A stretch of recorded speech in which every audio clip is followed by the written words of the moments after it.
Okay, welcome to this video. We have an offer. Now what do we do?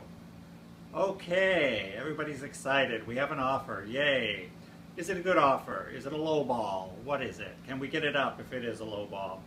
I'm certified through the National Board of Realtors as a negotiation specialist. Kind of a dorky name there, but I do have training in negotiations. So, and many of my clients are very sharp in this matter too.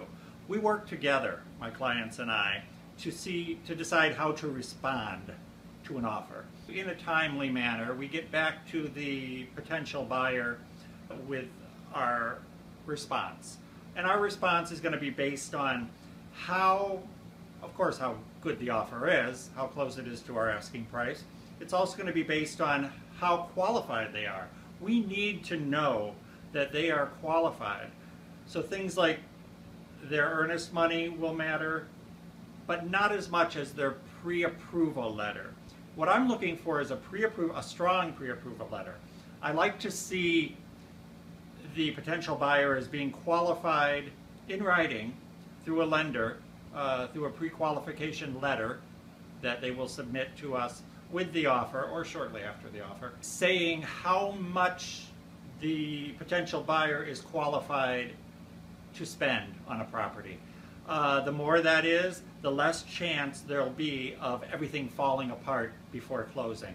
Negotiations begin, and hopefully we come to what they call a meeting of the minds, and there is an agreed on price.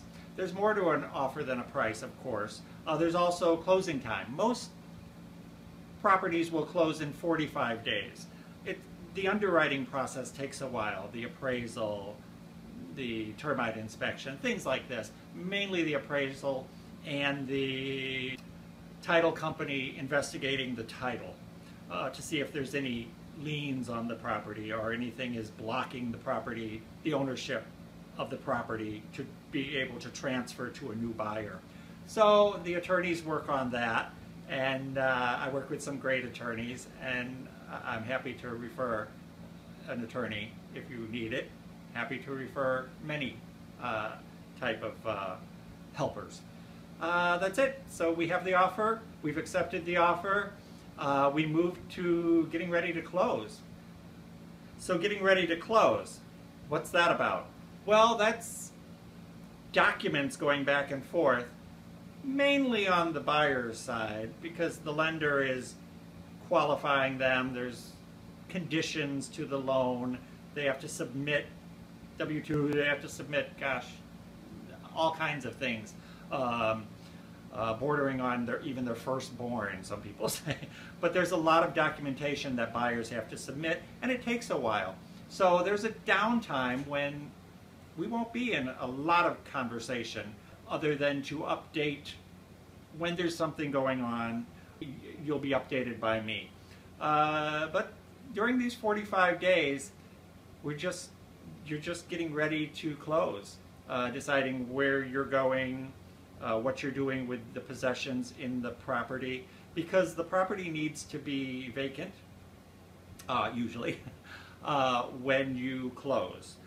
There'll be a final walkthrough, usually the morning of the closing, so that the potential buyer can see that everything has been removed from the premises and it's been left, as we say, broom clean, and that it's ready for them to take possession.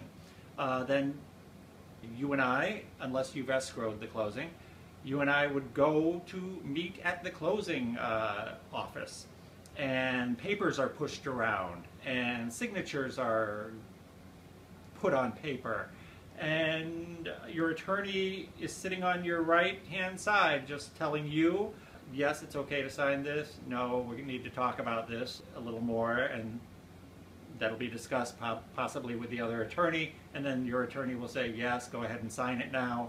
So you're under good care in the state of Illinois, because we do have attorneys working with you. You're allowed to close on your own, but most people do not do that. It's very complicated here in Illinois, and we strongly recommend an attorney to work with you. That's it. Then the keys, after all the papers are signed, the keys are given, the check is given to you, then the keys are given to the buyer. They are the new homeowner now, and celebration all around. Thank you. Love to work with you. Please enjoy my website. Take care.